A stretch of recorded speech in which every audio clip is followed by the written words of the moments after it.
Yo, so fuck racism, am I right?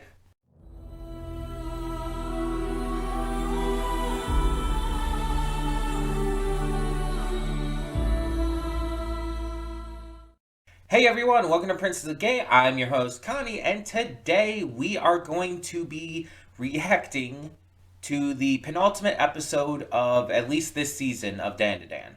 Apparently, at Jump Fest or whatever, there's going to be news about like a second season or whatnot from what we're hearing.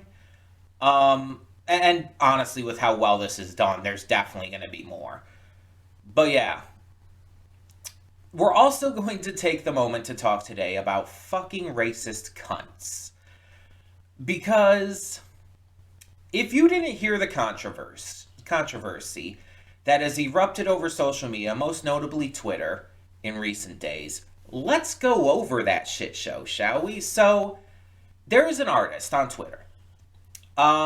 She is like a 16-year-old artist who made some fan art of Momo and Okarun as black. And this, unfortunately, naturally, led to an eruption of racists attacking her to the point where she had to private her account.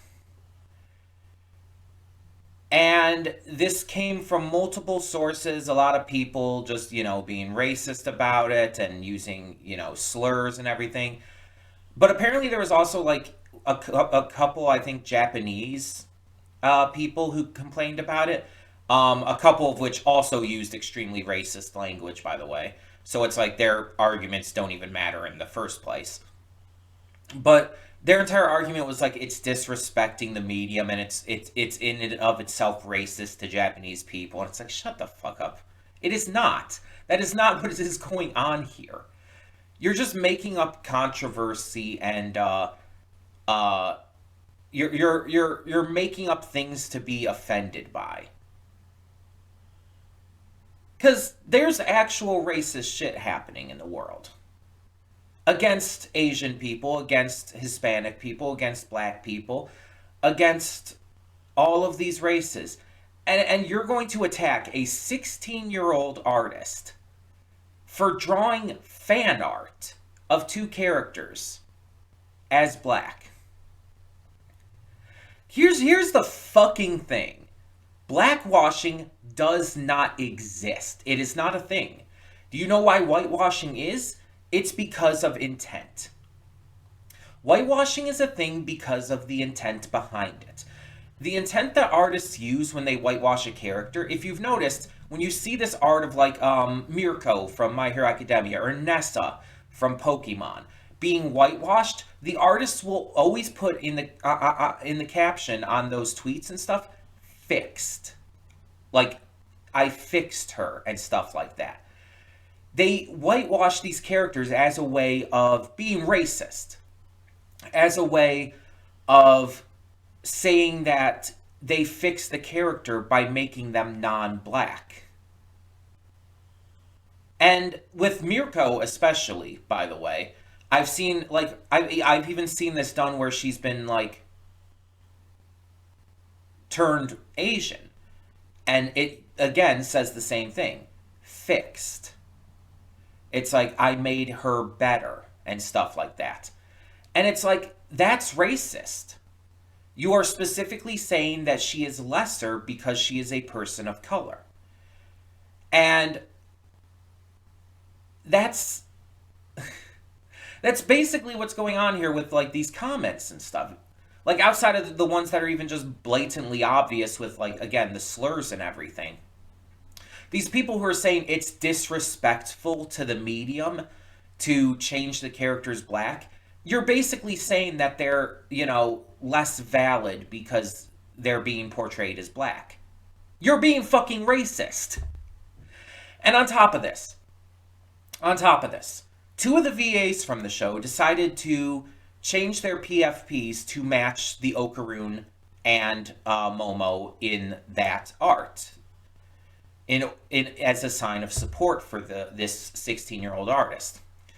AJ Beckles, who is the English voice of Okarun, and his partner, Enerys Quinones, who is the English voice of Momo's friend.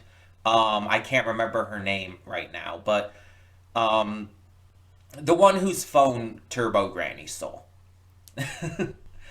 um, but those two, who are real life partners, chose to turn their Twitter PFPs into this artist's art of Okarun for AJ and Momo for Enerys, respectively, just as a sign of support. They wanted to support the artist. They wanted to show their love for the fan art and everything, and so they changed it. And to my knowledge, Enerys's PFP is still that. AJ had changed his to a piece of art that was done for him of himself. But these two also got so excessively bullied that AJ locked his account and started to move his activity over to Blue Sky. Anna Reese, I believe, is still active on Twitter currently. I think she's on Blue Sky as well, though. But it's like the amount of racist bullying and stuff, and it's like, this is why Blue Sky exists. Because Twitter has become such a horrific cesspool, like more than it ever was before. Since Elon took over, it dive bombed so hard.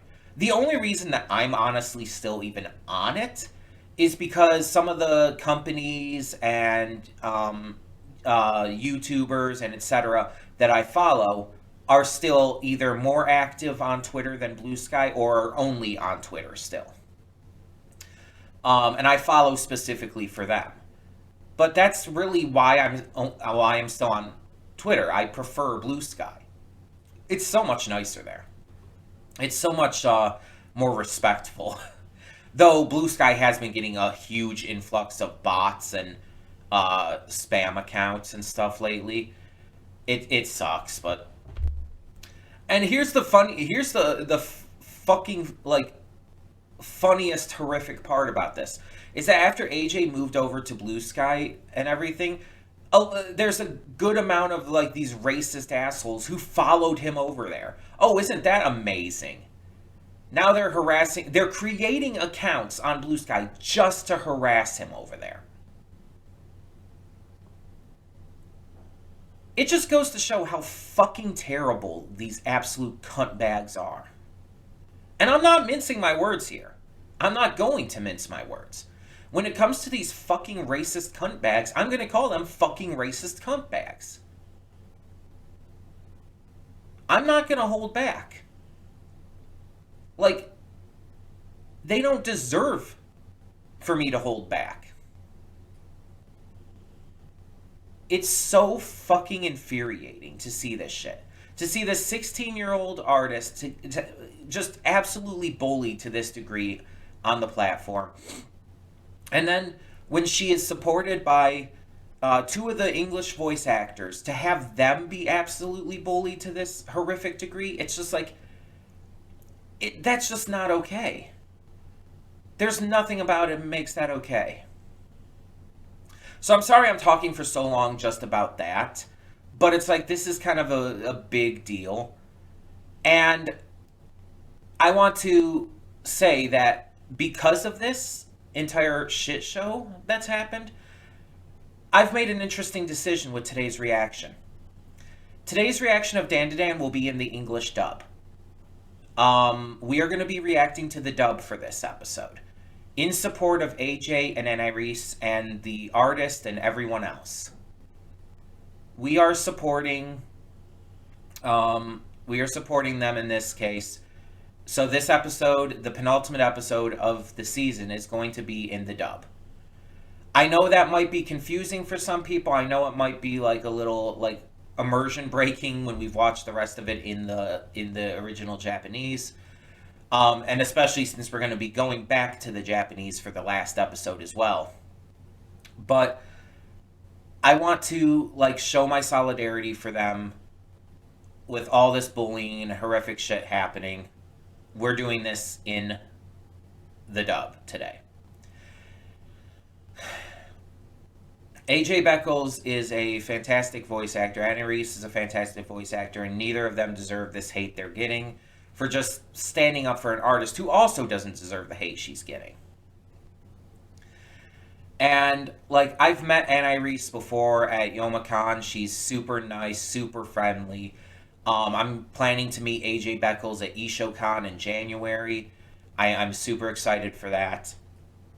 I'm just like I'm really hype for getting to meet him, and I just want to again show solidarity here. But let's actually we're like 10 minutes into these pre thoughts. Let's actually talk about where the last episode left off. So the last episode left off, that's clearly going to lead into these final two episodes, introduces us to Gigi. He arrives at Seiko's home, and apparently he's going to be staying there. He is a childhood friend and first crush of Momo. And I didn't catch that last episode, by the way, as much as I needed to. Seiko mentioned he was her first crush. He was Momo's first crush. We've seen him before. Remember those flashbacks where, like from episode 1, where Momo was talking about the first boy she had a crush on was making fun of her? The kid in the yellow hat, I believe it was. I saw someone post this to social media showing the picture of him. He had red hair. That was him. The kid making fun of her, who she mentioned was like her first crush back then. I did not put that together at all. Like, I noted that, yeah, he was the first crush. I noted that it said that. But I did not even put together that we'd seen him before. It had showed him before. In the yellow hat, making fun of her with the finger on the head because of the aura flowing through the body and out and everything. The entire ritual she had to do, and the reason why she initially said she hated her grandma and didn't believe in spirits and stuff. That was him. When I saw that on Twitter, like, I this is usually said as an exaggeration, and as like a little joke. But I was legitimately mind blown by that. Like, I legitimately, like, lost my shit when I saw that. I'm like, oh my fucking god, it is him. And I just did not put that together. That's amazing. But we see he's here, and I guess he's going to be staying here for now. And so he's definitely going to be the equivalent of the male equivalent of Ira here, right? Because Ira has this crush on Okaroon, but it's not reciprocated. I think he's going to be kind of the same way. He's going to be crushing on Momo, but she doesn't reciprocate because we know she has feelings for Okaroon. It's going to be like it's going to be like a love square, but not actually a love square, because it's still like Momo and Okaroon just like each other. These two are just kind of asserting themselves. It's such an interesting idea for a dynamic here. But we also know from the opening he seems to be a little goofy. He makes these like ridiculous faces and stuff. We didn't really get that from the end of the last episode, but I'm sure we'll get that this episode. I don't know what else to expect from him. I assume he's going to end up being a power user like everyone else to some degree. But I'm really curious as to how that's going to occur. Hey, plot twist, he already is, right? That could end up being the case. But yeah, with everything going on, like, it's going to be interesting to see. I kind of wonder if they're going to tell him about all of their adventures so far with Turbo Granny, with Mr. Manish Shrimp, and everything. Or if they're going to, like, try to hide that from him, at least as of initially. Because they think he won't believe them or whatnot. I don't know how, like, into this stuff he is. I feel like Momo would probably hide it, especially after he, made fun of her when they were young. I think she's gonna try to convince the other two to hide it as well. Well, actually, probably the other three, including Seiko, because she doesn't want to like kind of relive that. But I'm kind of thinking like maybe he'll be a lot more accepting of it nowadays. That would kind of be cool. I think that would be like a good kind of twist on that. Like, oh, he was kind of a dickbag when he was a kid and everything, but nowadays he's a lot more open minded, a lot nicer, and again, probably a lot more of a goofball. Which, by the way, I'll just say right off the bat, I know there's people who can find like a goofball, like jokey character to be very annoying. I tend to like them a lot. I tend to enjoy characters who are not very serious and who tend to be jokey, as long as they're not like just annoying. I don't know how else to put it. Um, I watched like the first, I don't know, 6 episodes of Demon Slayer or something. Um, the episode I got to was the episode where Zenitsu was first introduced, the blonde kid. He's fucking annoying. He's not just goofy and silly, he's just fucking annoying. There's an example for you. He's a character who's like clearly meant to be comic relief, meant to be goofy and silly. He's just a fucking annoying, like, idiot. That's what I mean. I don't like characters like that. But if they're just goofballs and everything, like not taking things too seriously, it's like I'm fine with that. Going with Demon Slayer again, the clips I've seen of Inosuke, I think his name is the dude who wears the boar head. I like him from the couple clips I've seen of him. He seems like a goofball, non-serious, also very dumb, but I like him because he's not annoying about it. Um, but yeah, it's like I only saw like the first like so many episodes of the series. Maybe I'll have to watch more of that. We'll have to see. But yeah, the point I'm trying to make here is I'm I have hope for his character because with the way they try to make you think that like Ira's gonna be unlikable at first, but it's like even before the reveal, it's like it's clear where her character's going to go. I think he's going to have a good character arc as well. So I'm excited. But sorry for these long pre thoughts. It's been almost 20 minutes because I had to rant so much. But um, let's get into it. Once again, we are watching the dub for this episode, but just this episode. And mind you, I've seen the dub with other reactors. The dub is good. I like the dub. I prefer the sub, but I really like the dub. It's just a matter of preference for me. Um, but yeah, we're doing the dub just for this episode to support AJ Beckles and Annalise Quinones, and all the other English VAs as well, Abby Trott and everyone else. Also, the English voice of Turbo Granny, by the way, is Rita Repulsa from Power Rangers. I think that's fucking hilarious. Turbo Granny's Japanese voice is Luffy from One Piece. The English voice is Rita Repulsa from Power Rangers. That's amazing. She was actually at Youmacon. Not this year, but last year, 2023. Um, she actually was at Youmacon. Fun fact. So hey, but let's get into this. See what this episode has in store. Cutting in here real quick to remind you of all the awesome content we have on the channel. Between Monday and Friday, we have a plethora of awesome series reactions with 2 on Wednesday. We also have movie reactions every Saturday and Sunday. I do pre-record them during the week, but upload them on the weekend. And don't forget about all the gaming content over on the Princess of Gaming channel. We have Baldur's Gate 3 every single day, Horizon Forbidden West on Mondays and Fridays, Tuesdays and Thursdays is Life is Strange, Wednesdays and Sundays is Red Dead Redemption 2, and on Saturdays we have Nier Automata. A lot of great gaming content every day. Don't forget to click the link in the description below to follow it to today's reaction. I redirect everything just due to copyright reasons. And please subscribe to the channel and like the video if you want to see more awesome content such as this. So thank you so much for tuning in, and I will see you at today's reaction. And we are back, and we'll begin with spoilers in 3, 2, 1, now. So Taro's voice, I was like listening to him the entire time while he's screaming and running and everything. I'm trying to think, I'm like, That voice sounds familiar, but I can't place it. The funny thing is, the voice sounds like nothing like who it is and what I think of his normal role is. He's voiced by Kaiji Tang, at least here in the dub.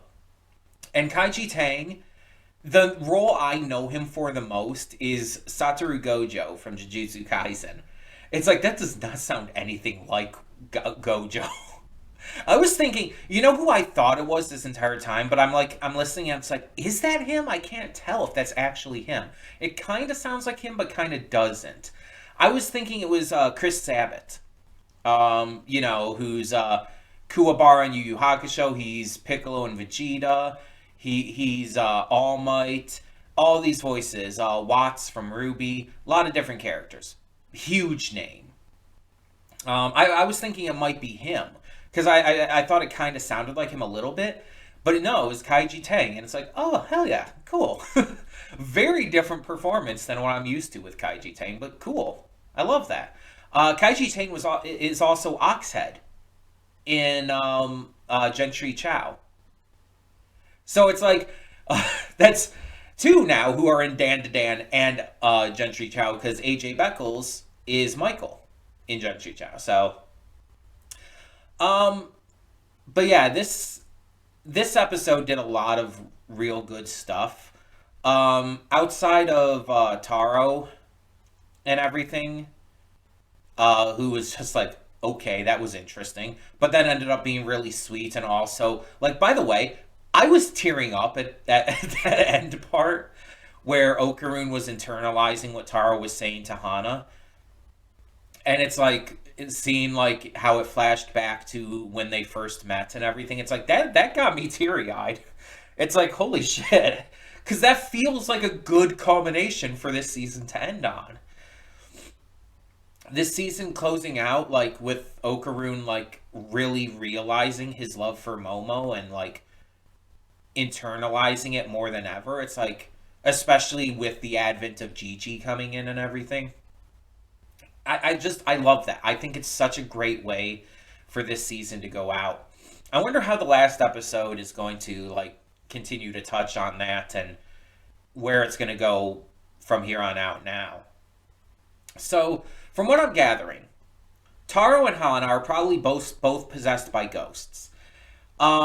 In kind of a similar way that Acrobatic Silky forgot, like, her real daughter and kind of, like, started to believe, due to the warping of memories through being a spirit and everything, that Iroh was her daughter. They probably, while being in these anatomical dummies, probably just thought that's what they were. They were just these two anatomical dummies and they fell in love with each other. Hana was thrown out. That's why she's in the dump and everything now. She was probably thrown out of the school. It seems like she's an older model, from what was said. And so now he can't take it anymore and is trying to get to her. He's running to try and get to her this entire time.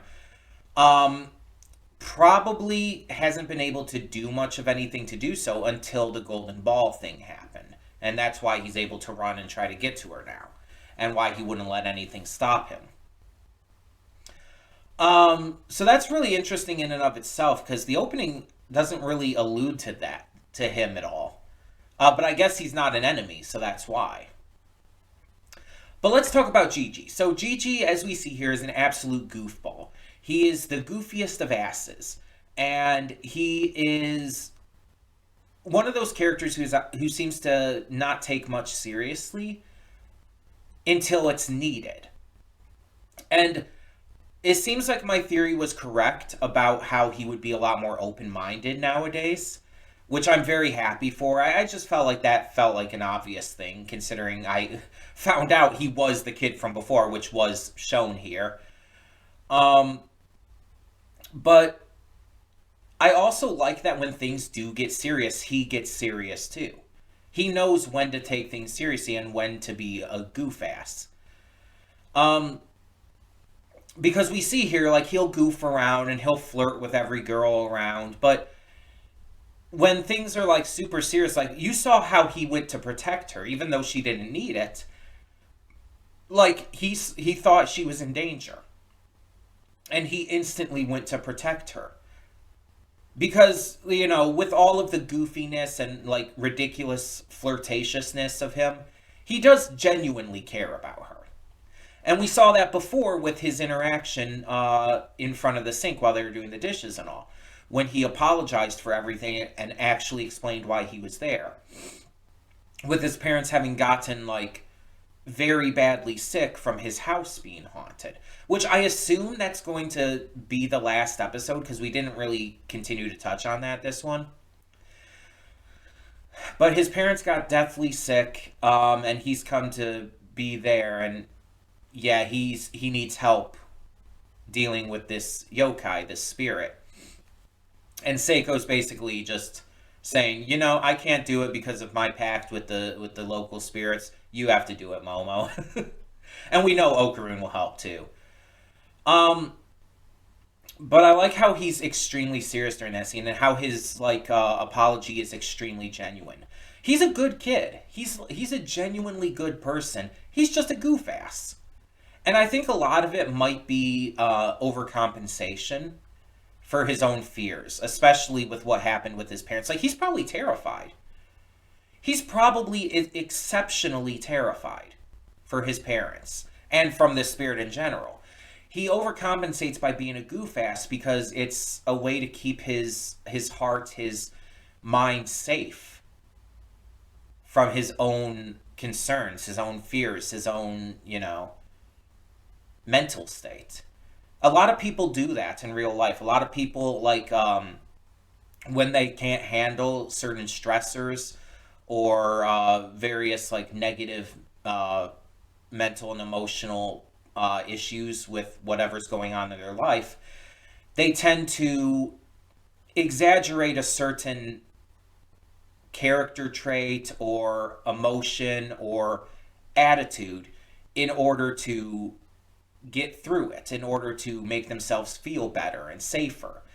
And some people do it negatively. Some people tend to exaggerate their anger and their aggression and tend to become even bullies, or worse in some cases because of it.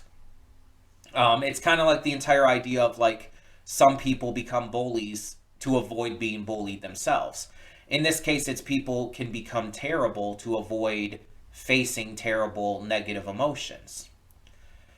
But he masks it with humor. He masks it with goofiness, because it doesn't hurt anyone, but it's his way of coping. And we see while he's being goofy, he is complimenting people. Like, not just calling, girls, like, very beautiful and cute and everything, but, like, he compliments Seiko's cooking and calls her, like, a genius and stuff. It's like, he's genuinely trying to be nice, even while he's being an absolute goof ass. Gigi's a good person. I can understand, I can see people saying he's annoying. I can see why people would say he's annoying. I don't see him as annoying. Because it's made very clear in this episode why he's acting like this. And it's actually pretty sad. I like him. I like him so far. Not as much as Ira or even Momo and Okarun, but I do like him. And I think he's going to grow on me even more, just like all the characters in this have. But I also like other stuff in this episode, just little details like Muko, Anais Quinones' character sticking up for Momo there against Gigi. I also love the little thing she did. I don't know how to explain it. The little like sumo pose she did. I know that's a real thing, but I always associate that like pose and head and hand movement with Kozuki Odin from One Piece, when he's doing his at the end of his dance and everything. Um, that's what I associate that hand and head movement with, and it's the instant she did that, I instantly thought Odin, Odin's alive, and in this Ganguro girl. Okay, that got weird. I'm sorry. I was making a joke. It did not turn out as well. But yeah, it's just that's instantly what I thought when I saw that, because it's like that's what I associate that with. And yeah, I liked her sticking up for Momo, and also sticking up for Momo and Okarun's relationship, because it's been obvious that these two have feelings for each other, and Muko and Miki, the friends, both could very, very blatantly tell. And are super supportive of it. Like, they're actually genuinely super supportive of it, and I really love that. And again, I love seeing Muko stand up for that here. Um, but again, I like that Gigi gets serious at points. Like when they're chasing down Taro, like he is serious about it. Like he's freaking out, and like when he sees Okarun's turbo form, like he's like, "What the fuck is that?" It's like that's another horrible demon, and he even tries to attack him a little bit. But then once Momo explains to him, he believes her because he trusts her, and he knows she wouldn't lie about that. He puts it together and he believes, and then he even gets to see him transform back, and he's like accepting of it. We see how much more open minded he is. And I love this. I love getting to see developments already with his character.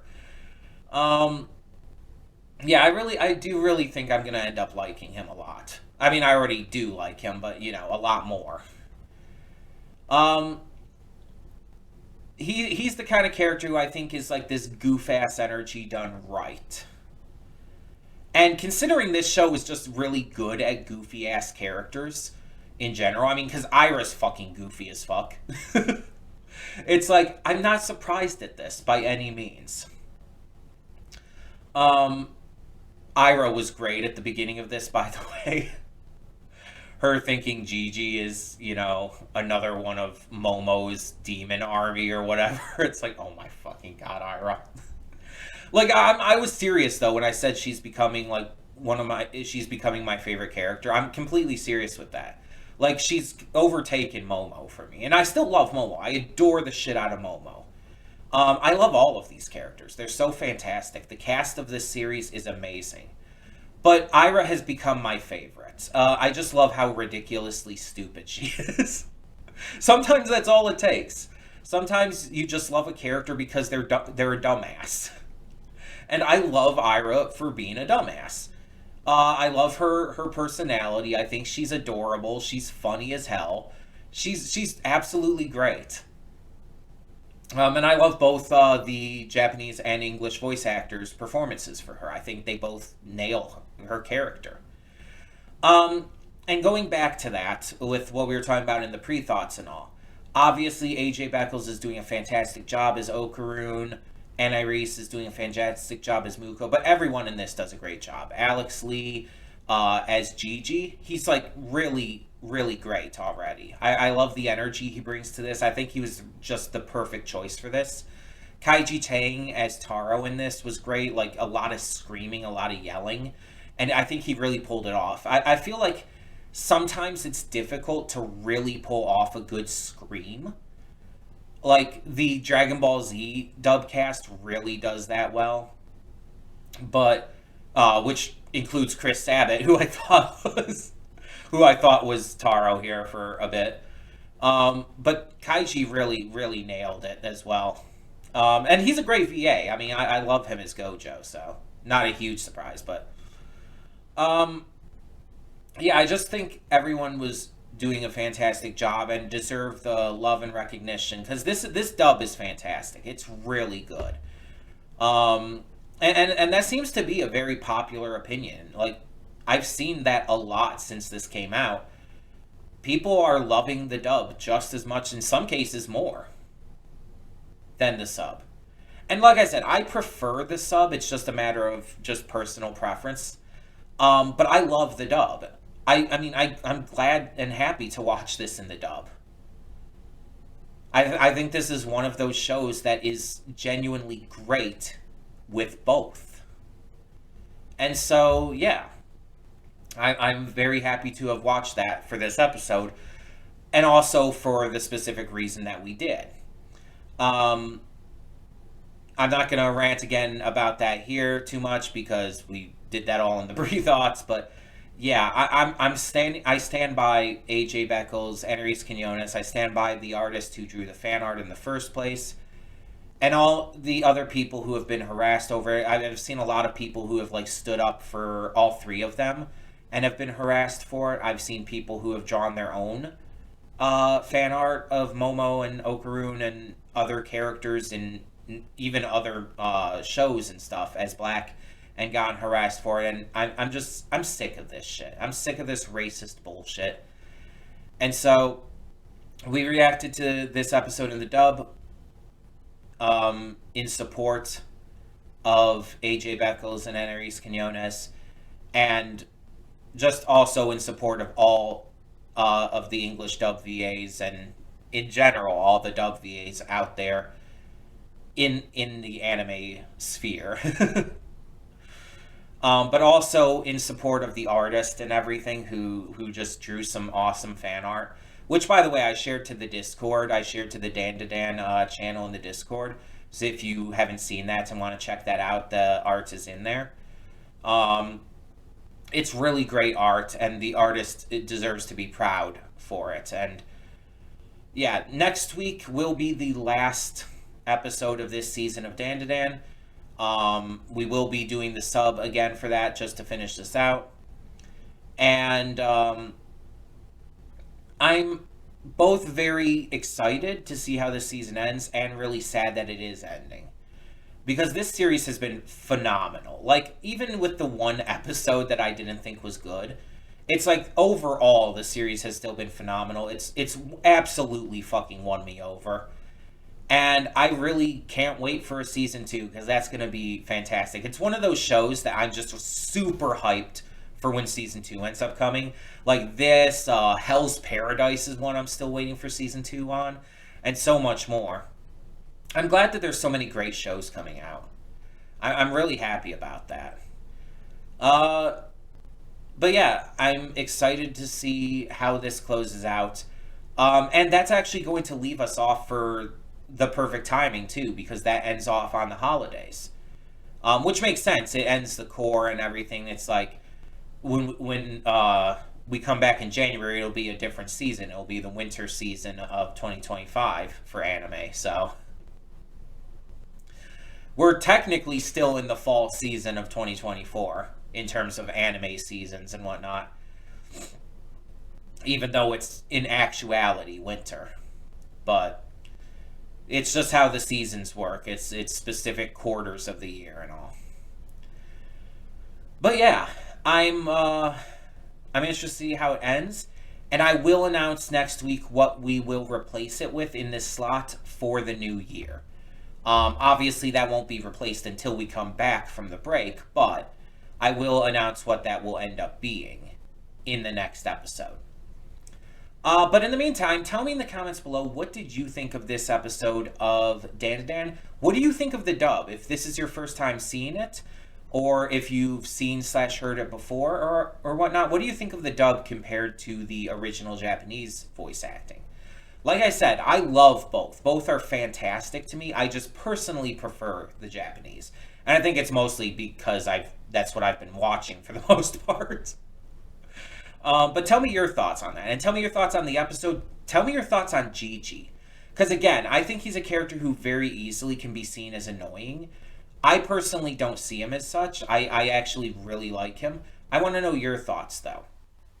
And what do you think of what do you think of Taro and Hannah's story in this? Let me know your thoughts on that too.